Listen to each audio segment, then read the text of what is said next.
ఈ కథ ఒక యువరాజుది. అతని రాజ్యం, అతని ప్రాణం రెండూ ప్రమాదంలో ఉన్నాయి. ఇది విశ్వాసం, ద్రోహం, ఇంకా ఊహించని మార్పులతో నిండిన ఒక గాథ. పదండి ఈ కథలోకి వెళ్దాం. ఆలోచించండి.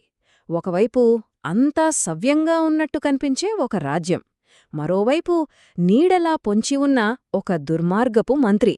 ఇక వీళ్ళిద్దరి మధ్య తన ప్రాణాలను అరచేతిలో పెట్టుకుని బతుకుతున్నాడు ఒక యువరాజు. అసలు కథకు రంగం ఇక్కడే సిద్ధమైంది. వంజైమానగర్ రాజ్యంలో మన కథ మొదలవుతుంది, ఒక రాజు చివరి కోరికతో. ఈ కథలో ఇద్దరు ముఖ్యమైన వ్యక్తులున్నారు, ఒకరికొకరు పూర్తి వ్యతిరేకం. ఒకవైపు చూస్తే శివాచార్ మహారాజు. ఆయన ఎంతటి ధర్మపరుడంటే అతని పాలనలో పైకి విసిరిన రాయి కూడా కింద పడలేదని ప్రజలు చెప్పుకునేవారు. ఇక రెండోవైపు అతని మంత్రి ఖరవదనుడు. ప్రపంచంలోనే అంతటి దుర్మార్గుడు మరొకడు ఉండడేమో. రాజుగారికి ఉన్న ఒకే ఒక్క పెద్ద చింత ఏంటంటే తనకు సంతానం లేకపోవడం. ఇదే అదనగా భావించిన మంత్రి ఖరవదనుడు ఆ సింహాసనాన్ని ఎలాగైనా తన కుటుంబానికి దక్కించుకోవాలని లోలోపల కుట్రలు పన్నుతున్నాడు. అంటే రాజ్యం యొక్క వారసత్వమే ప్రమాదంలో పడిందన్నమాట. కాని విధి ఎప్పుడూ మనమనుకున్నట్టు జరగదు కదా. రాజుగారికి సరిగ్గా 60 ఏళ్ల వయసులో ఎవరూ ఊహించని విధంగా ఒక కుమారుడు జన్మించాడు. అతని పేరే సుందరుడు. ఇది మంత్రి కుట్రలకు పెద్ద అడ్డంకిగా మారింది. మరణశయ్యపై ఉన్న శివాచార్ రాజు తన అత్యంత నమ్మకస్తుడైన సేవకుడు రణవీరసింగ్తో తన చివరి మాటలు చెప్పాడు. ఇది ఒక రాజు ఆజ్ఞగాదు, ఒక తండ్రి ఆర్తనాదం. నా కొడుకుకు రాజ్యం దక్కకపోయినా పర్వాలేదు, కాని ఆ దుర్మార్గపు మంత్రి నుండి వాడి ప్రాణాలను కాపాడు, అంతే చాలు అని వేడుకున్నాడు. సరే, ఇక కథ రెండో అంకంలోకి వెళ్దాం. యువరాజు సుందరుని పెంపకం ఎలా సాగిందో చూద్దాం. అది రాజభోగంలా అస్సలు లేదు. ఒక రకంగా చెప్పాలంటే బంగారు పంజరంలో బంధించినట్టే ఉండేది. రణవీరసింగ్ రాజుగారికిచ్చిన మాటకోసం యువరాజును కాపాడటానికి చాలా కఠినమైన చర్యలు తీసుకున్నాడు. సుందరుడికి ప్యాలెస్ దాటి బయటకు అడుగుపెట్టే అనుమతే లేదు. రాత్రి పగలు రణవీరసింగ్ కంటికి రెక్కలా కాపలా కాసేవాడు. మంత్రి ఎంపిక చేసిన అమ్మాయితో పెళ్లైతే జరిగింది కాని కనీసం తన భార్యతో మాట్లాడటానికి కూడా వీల్లేదు.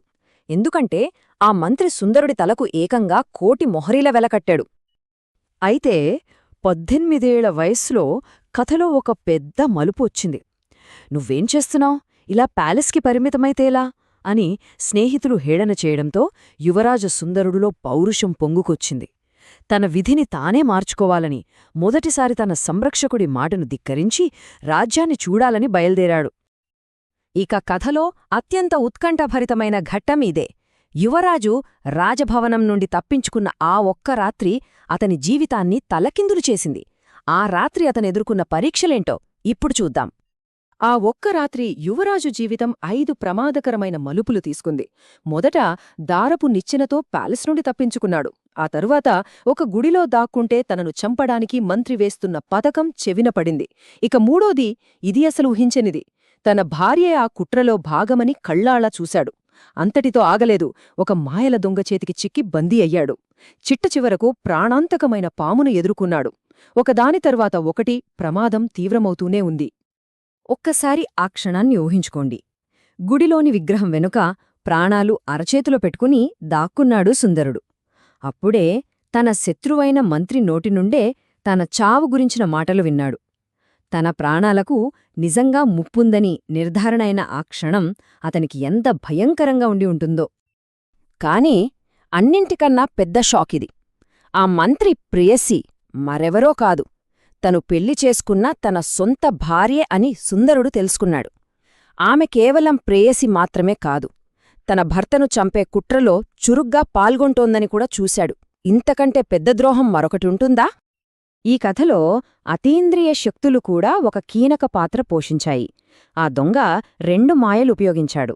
ఒకటి, కళ్లకు ఒక ప్రత్యేకమైన కాటుకు పెట్టుకుంటే చాలు చిమ్మచీకటి రాత్రి కూడా పట్టపగల్లా కనిపిస్తుంది. 2, నుదుటిపై తిలకం పెట్టుకుంటే ఎవ్వరికీ కనిపించకుండా అదృశ్యం కావచ్చు. ఈ శక్తుల వల్లే సుందరుడు తన సొంత పాలస్లోనే జరుగుతున్న దోపిడీని ఎవరికంటా పడకుండా చూడగలిగాడు. ఇక దొంగ గుహలో సుందరుడి కథ ముగిసిపోయింది అనుకుంటున్న సమయంలో కథ ఊహించని మలుపు తీసుకుంది.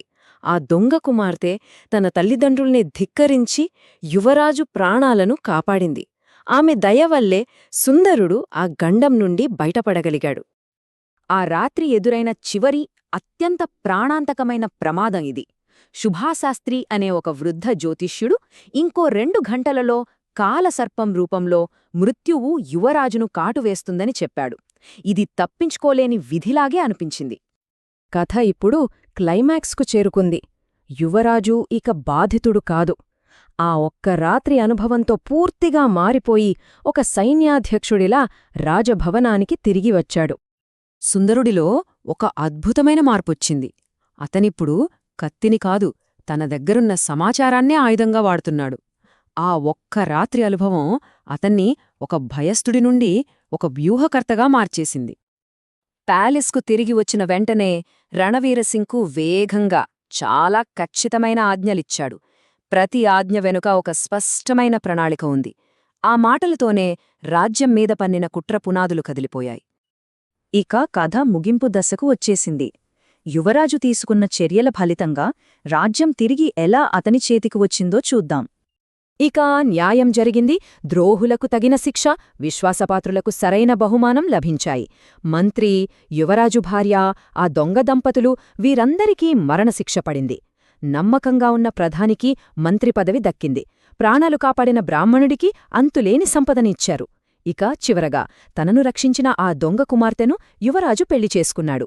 ప్రతి ఒక్కరికీ వారి కర్మకు తగ్గ ఫలం దక్కింది. ఈ కథ మొత్తం యొక్క సారాంశం ఒక్కటే. నిజమైన నాయకత్వం సుందరుడికి వారసత్వంగా రాలేదు. అతను ఎదుర్కొన్న కఠినమైన పరీక్షల ద్వారా దాన్ని సంపాదించుకున్నాడు. ఈ కథ మనందరినీ ఒక ప్రశ్న అడిగేలా చేస్తోంది. అసలొక నాయకుణ్ణి నిజంగా నిర్వచించేదేమిటి? పుట్టుకతో వచ్చిన అధికారమా, లేక జీవితంలో ఎదుర్కొని గెలిచిన సవాళ్లా? దీని గురించి ఆలోచించాలి.